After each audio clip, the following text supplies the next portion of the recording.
Good morning to all. Welcome to the ECG interpretation made easy class. Today I am going to discuss very important topic, the cardiac axis. What is the definition?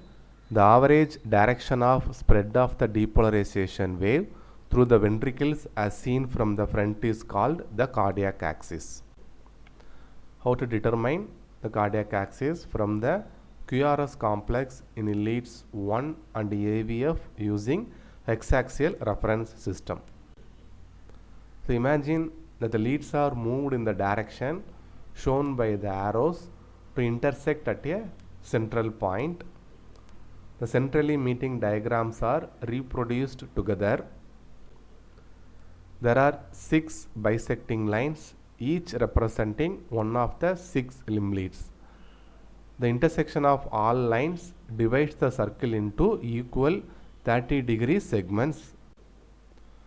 So it produces hexaxial reference system. It's a diagram that is used to determine the heart's electrical axis in the frontal plane. The axis is calculated by using the QRS complexes in lead 1 and AVF. Lead 1 is oriented at 0 degree, that's located at the 3 o'clock position. And here in the lead 1, the positive electrode is connected to the left arm, negative electrode connected to the right arm.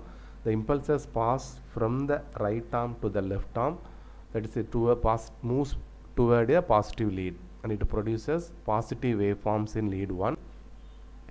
Lead AVF is oriented at plus 90 degree in the hexaxial reference system and is located at the 6 o'clock position. Here the positive electrode is placed on the left leg. Here the impulses move toward the positive lead and it produces a positive deflection on the ECG. Here it views the inferior wall of the left ventricle. So how to calculate the QRS axis? So for that, first we have to calculate the net amplitude of the QRS complex. So how to calculate the net QRS amplitude? Subtract the Q wave and S wave amplitudes from the R wave amplitude. If the result is negative, the minus sign must be used. In this ECG, the positive R wave amplitude is plus 5 and Q wave amplitude minus 1, S wave amplitude minus 3. So the net amplitude of the QRS is plus 1 millimeter. Here the R wave amplitude is plus 12 millimeter. So there are no Q waves or S waves. So the net amplitude of the QRS is 12 millimeter. Here amplitude of the R wave is 7 millimeter and amplitude of the S wave is minus 6 millimeter. So the net amplitude of the QRS is plus 1 millimeter. Here the amplitude of the R wave plus 2 millimeter, amplitude of the S wave minus 8 millimeter. So net amplitude of the QRS is minus 6 millimeter. So this is the first method to calculate the axis by drawing diagonal of rectangle. So plot the net to QRS amplitude of lead 1 and AVF in the hexaxial reference system. So the net to QRS amplitude of lead 1 is plus 6. It is plotted on the limb lead 1, that is 0 degree or 3 o'clock position. And the QRS amplitude of the AVF is minus 3 or minus 90 degree or 12 o'clock position. So second, draw perpendicular lines from these points and complete the rectangle. Now draw the diagonal of rectangle. So this will be the direction of the maximum vector and hence the axis in the frontal plane. Here the axis is minus 30 degree.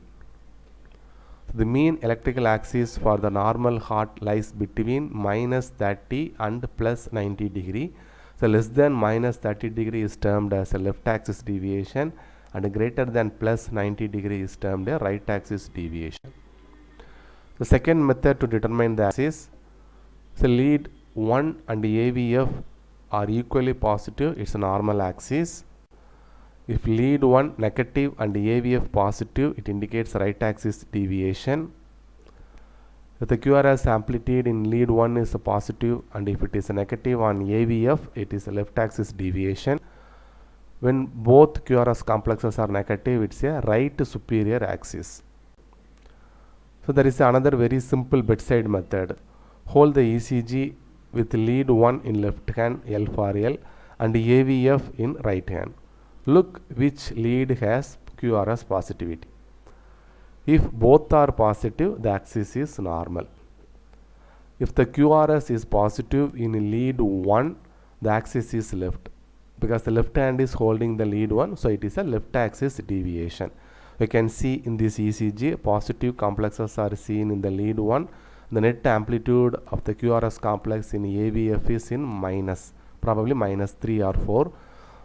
So the axis is a left axis deviation. If the QRS is positive in lead AVF, the axis is right, because the right hand is holding the lead. So in this ECG, you can see in the lead 1, the net QRS amplitude is minus 5, and in the AVF, it is a plus, probably plus 3. So the QRS positive is lead AVF, so the axis is a right, so it's a right axis deviation. So causes of right axis deviation is seen normally in children and young adults, and limb lead reversal also produces right axis deviation. Right ventricular overload conditions, right ventricular pressure overload like pulmonary stenosis, pulmonary hypertension, conduction defects like right bundle branch block, and ostium secundum atrial septal defect, dextrocardia, and mechanical shift such as with inspiration or emphysema. Left axis deviation normally seen, often it's age related change, it's common in pediatric age group. Left ventricular hypertrophy, conduction defects, left bundle branch block, and ostium primum atrial septal defect, endocardial cushion defect, and mechanical shift such as with expiration or raised diaphragm like pregnancy, ascites, abdominal tumor, organomegaly. And the right superior axis, that's extreme right axis deviation, is seen in complex congenital heart diseases like complete AV canal defect. And you can easily calculate the ECG heart axis using the medical applications. There are apps are available. So just you enter the values of lead 1 and AVF, and it will calculate and it will give the axis. So here the lead 1 positive 5, lead AVF minus 2, the axis is minus 22. So here is the normal QRS axis by age. So this is a very important slide, because in pediatric age group, the right axis deviation is when the QRS axis is more than 110 degree. But in the infant age group, the QRS axis is more than 135, then only it is called as right axis deviation. So summary, the mean QRS axis is oriented towards the lead with the greatest net to QRS deflection. So the normal axis minus 30 and plus 90 degree, less than minus 30 is termed a left axis deviation, and greater than plus 90 degree is termed a right axis deviation. And the simple method using the chart, if the lead 1 and AVF are positive, it's normal. If lead 1 net QRS amplitude positive and AVF negative, it's a left axis deviation.